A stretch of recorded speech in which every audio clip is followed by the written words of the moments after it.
I also don't want my statement to be misconstrued as retiring from it when I say that I've passed the knowledge to my son. The reason being the fact that he is full-time occupied concentrating on it.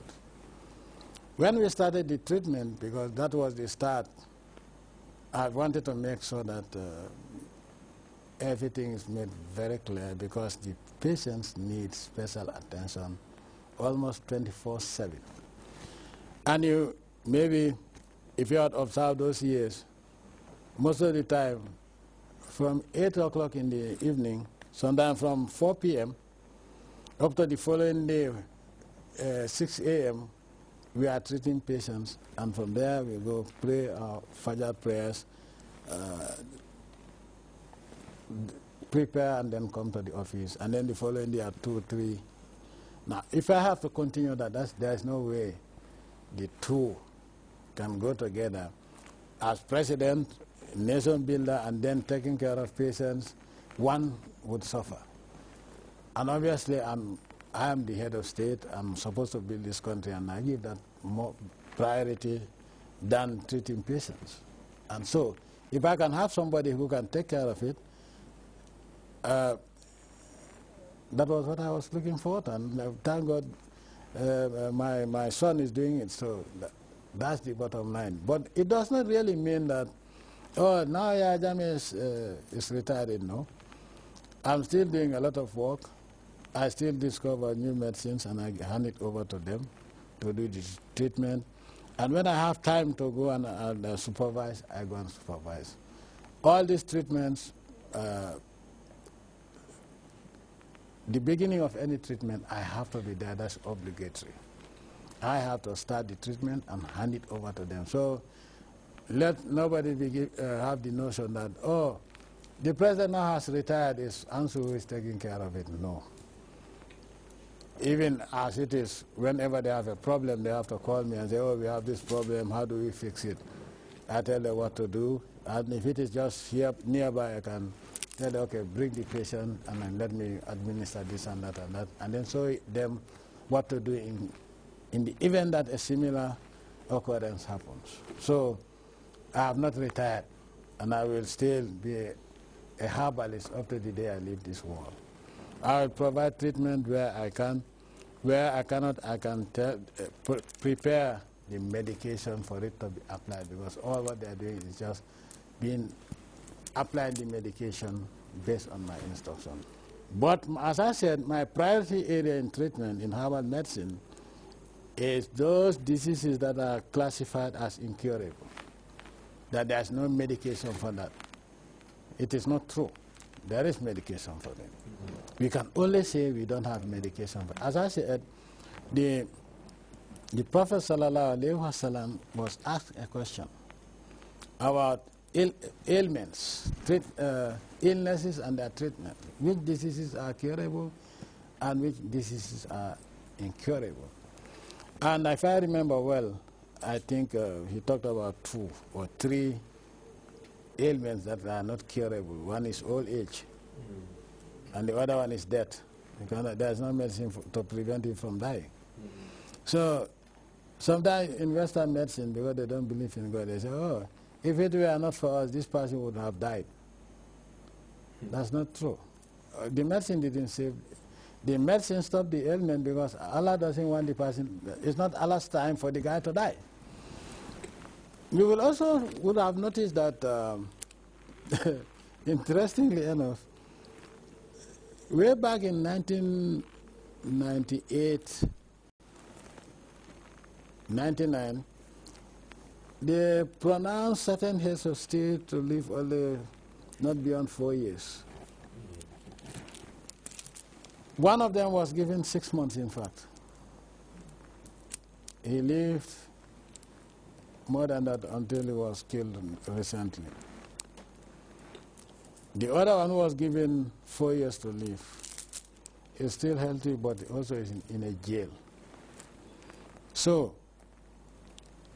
are a lot of other people that were whose deaths were already announced, and they've gone beyond what they said.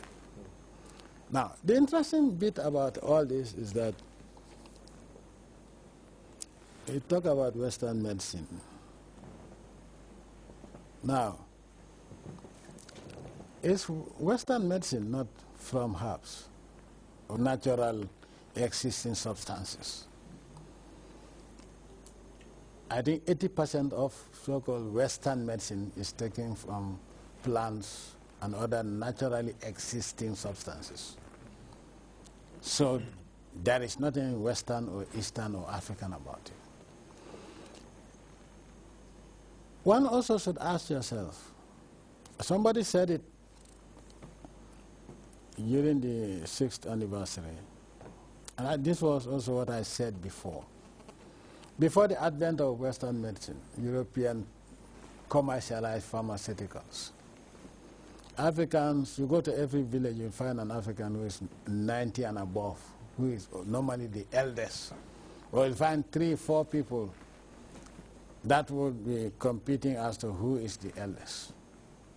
Today, you have hospitals all over the place, medicine all over the place, modern gadgets all over the place, equipment, and people are dying like flies. Every day there's an obituary. So this begs the question, are we achieving in the medical field with modern technology, or we are failing? The answer is, your answer is as good as my guess.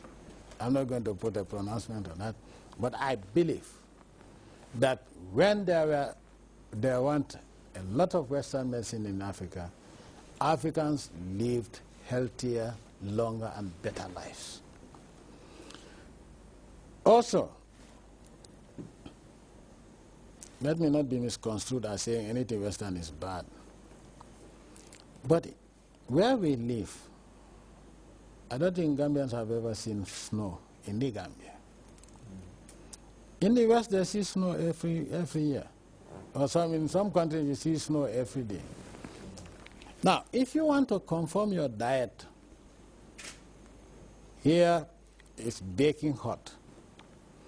And you want to deviate from our diet, which is natural to us, that God has given us as Africans, that this is what we should feed on, to a diet that is meant for temperate lands, we are asking for trouble.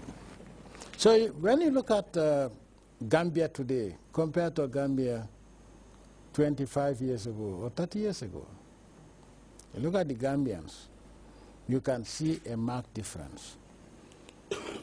What would you see, especially when in terms of looking at the female members of the Gambian society? I remember even when we were in Form 3 Gambia High School, which would be 1980, girls are called Kobo, Was, and whatever because they were lean. And so if they don't want to be called skinny,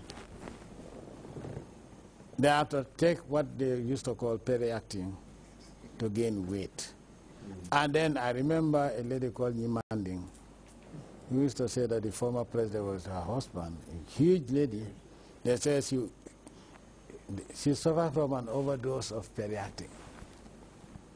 Now, today, obesity is a problem. And it is escalating. It's a reality. And what is even alarming, you see obesity in kids, which is not normal for a normal African society. So, and then you see babies born with very serious defects. Defects that should be synonymous with industrialized, highly polluted countries. Gambia is not industrialized. We don't have all these pollutants. So where are these health problems coming from? Children being born with heart defects, enlarged heart and enlarged head, so many times now. I don't want to misquote them, but I know most of the times that they, because each time they send me a request, it is something unusual. Diabetics. Diabetics in young people was very rare in those days. In fact, it was practically impossible to see